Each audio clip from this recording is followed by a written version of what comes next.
बिन माँ की लड़कों के साथ खेलती छबीली को नहीं पता था कि एक दिन दोनों हाथों में तलवार लिए, दांतों में लगाम पकड़े और भारतीय जनमानस में महाभारत के अर्जुन से भी बड़ी योद्धा बनकर जाएगी। जय महाकाल। आज हम बात करने वाले हैं रानी लक्ष्मीबाई के बारे में। रानी लक्ष्मीबाई से जुड़ी कुछ रोचक बातों के बारे में आपसे बात करेंगे जिनको आपने अभी तक नहीं सुना होगा। रानी लक्ष्मीबाई का जन्म 19 नवंबर 1828 को उत्तर प्रदेश के बनारस के एक ब्राह्मण परिवार में हुआ और उनका नाम मणिकर्णिका रखा गया था। सब उनको प्यार से मनु कहकर पुकारते थे। उनका नाम वाराणसी के घाट मणिकर्णिका पर रखा गया था, जहां माता सती के कान के कुंडल गिरे थे। 15 जून को रानी लक्ष्मीबाई का बलिदान दिवस मनाया जाता है। रानी लक्ष्मीबाई की वीरता की वो कहानी जो उनके साथ जलते किले में एक ब्राह्मण ने बताई। 1857 की क्रांति के इस चरण को झांसी के किले में रानी के साथ हुई जो घटना थी वो अपनी आंखों से देखने वाले मराठी लेखक विष्णु भट्ट गौडसे ने अपनी किताब में ये सब लिखा है। आप सोचिए कैसा दृश्य रहा होगा वह, जब झांसी की रानी लक्ष्मीबाई अपने महल के 7वें माले पर खड़ी, वो एकदम से ठंडी पड़ चुकी हैं, आंखों के साथ अपनी जलती हुई झांसी को देख रही। सड़कों के आवारा कुत्ते लाशों को चीर कर खाते हुए पागल हो, एक साथ हजारों लोगों के चीखे आसमान को भेदती हुई चली जा। हर तरफ आग, खून, लूटपाट और मौत के घाट उतार दिए गए झांसी के नागरिक हैं। ऐसा दृश्य जिसे देखकर किसी की भी रूह कांप, लेकिन ऐसा वाकई में हुआ। 1857 की इस क्रांति के इस चरण को झांसी के किले में रानी के साथ ही अपनी आंखों से देखने वाले मराठी लेखक विष्णु भट्ट गौडसे ने अपनी किताब में ये सब लिखा है। लगभग 12 दिन चली इस लड़ाई में वो झांसी के किले में रहकर इस किले में रोंगटे खड़े करने वाली घटना के साक्षी बने थे। अपने समय की ये इकलौती किताब है जो किसी भारतीय ने लिखी है। बाकी सब ब्यौरे अंग्रेजों की तरफ से लिखे गए थे। झांसी की रानी को अंग्रेजों ने 1857 की क्रांति में लड़ने वाला इकलौता मर्द बताया था। बिठुर की यज्ञशाला में बिन माँ की लड़कों के साथ खेलती छबीली को नहीं पता था कि एक दिन दोनों हाथों में तलवार लिए, दांतों में लगाम पकड़े और भारतीय जनमानस में महाभारत के अर्जुन से भी बड़ी योद्धा बनकर जाएगी।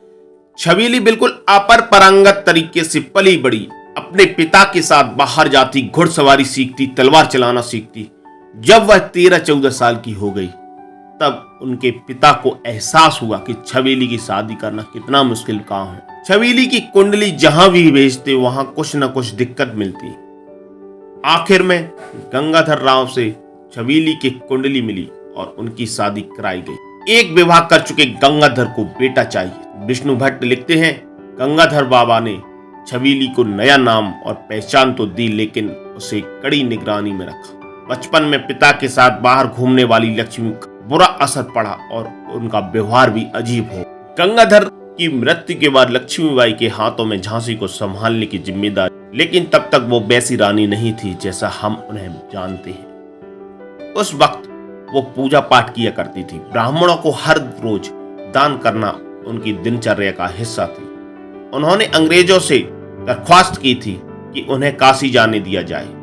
काशी जाकर वो सिर मुंडवाकर एक विधवा की तरह सामान्य जीवन यापन करेंगी, लेकिन अंग्रेजों ने ऐसा नहीं करने दिया। किले में रहकर ही रानी लक्ष्मीबाई अब सफेद सिल्क की साड़ी पहनने लगी, अपने केस खुले रखने लगी और सुबह विधवाओं की तरह माथे पर राख पोतने लगी। अंग्रेजों और रानी के बीच टकराव बढ़ता ही गया, पहले दत्तक पुत्र को लेकर, फिर पेंशन को लेकर, आखिर में काशी न जाने देने को लेकर। इसके बाद झांसी में अंग्रेजों द्वारा गौ हत्या को लेकर रानी पर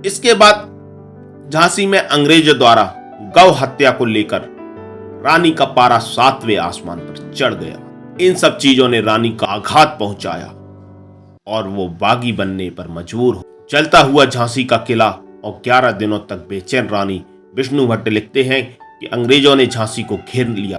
वो लगातार हमले कर रहे थे। इसी दौरान किसी नागरिक को लालच देकर उन्होंने झांसी के दक्षिण द्वार में प्रवेश करने का जुगाड़ कर लिया था। रानी के बारे में विष्णु भट्ट लिखते हैं कि वे एक बार भी विचलित नहीं हुई, महल के चक्कर काटती, हर मोर्चे पर खुद निगरानी रखती और सबके खाने पीने का ध्यान भी रखती। यह सब लगातार 12 दिन तक चला। इस लड़ाई में उन्होंने पड़ोसी रियासतों को पत्र लिखकर मदद मांगी। गोले बारूद की वजह से किला क्षतिग्रस्त होता जा रहा था। लोगों को अपनी मौत सामने दिख रही थी। रानी ने न खाना खाया और न एक पल भी सोई। चैत महीने में झांसी में हल्दी कुमकुम का त्योहार होता था।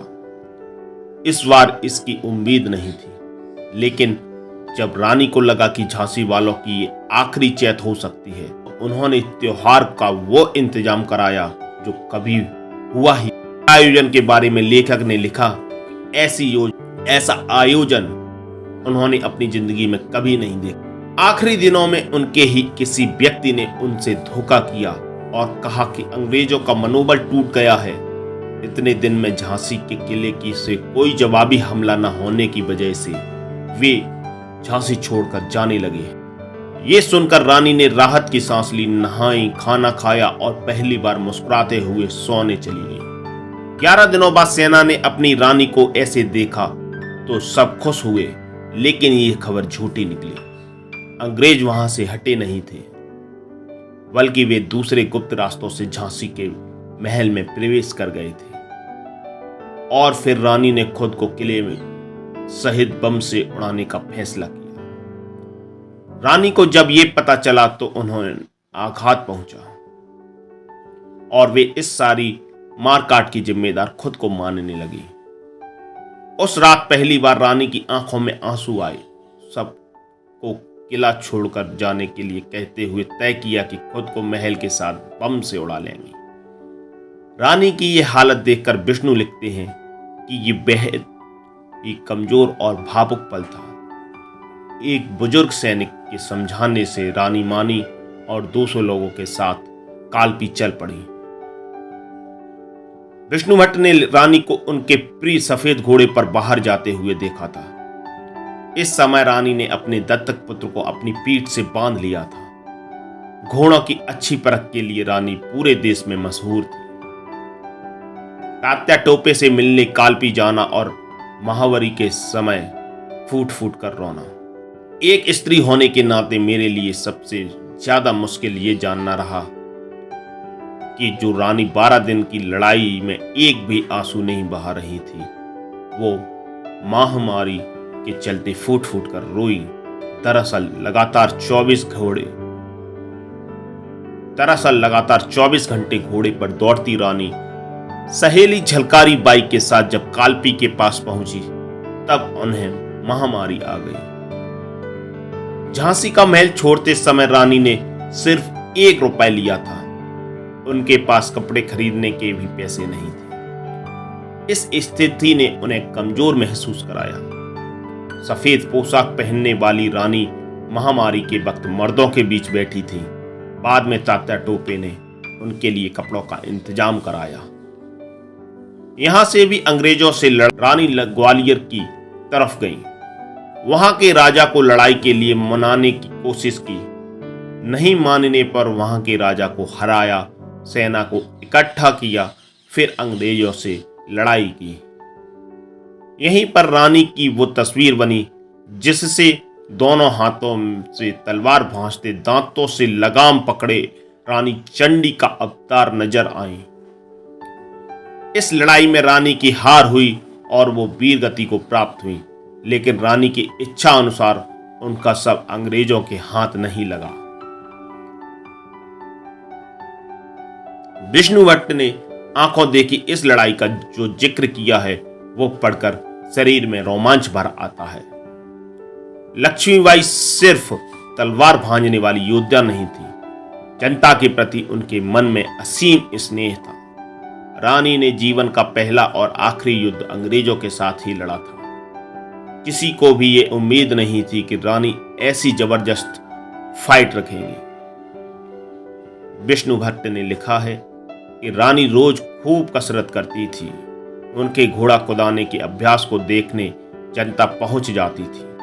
अगर जनता की बात करें तो विष्णु ये भी लिखते हैं कि किले में बम गोलों की वर्षा के दौरान भी जनता दीवारों से चिपक कर युद्ध देखने का प्रयास करती थी। रानी अपनी जनता के लिए वाकई बहुत श्रद्धा रखती थी। 15 जून को उनके बलिदान दिवस पर मैं उनको शत न शत नमन करता हूं। दोस्तों, आज का आपको हमारा ये टॉपिक कैसा लगा हमें कमेंट कर जरूर बताएं। यदि आप चैनल पर नए हैं तो प्लीज हमारे चैनल को सब्सक्राइब कर लें ताकि इसी प्रकार के बहुत ही अच्छे आपको वीडियो मिलते रहें। अगली बार फिर मुलाकात होगी बहुत जल्द। तब तक के लिए बाय बाय। जय हिंद, जय भारत।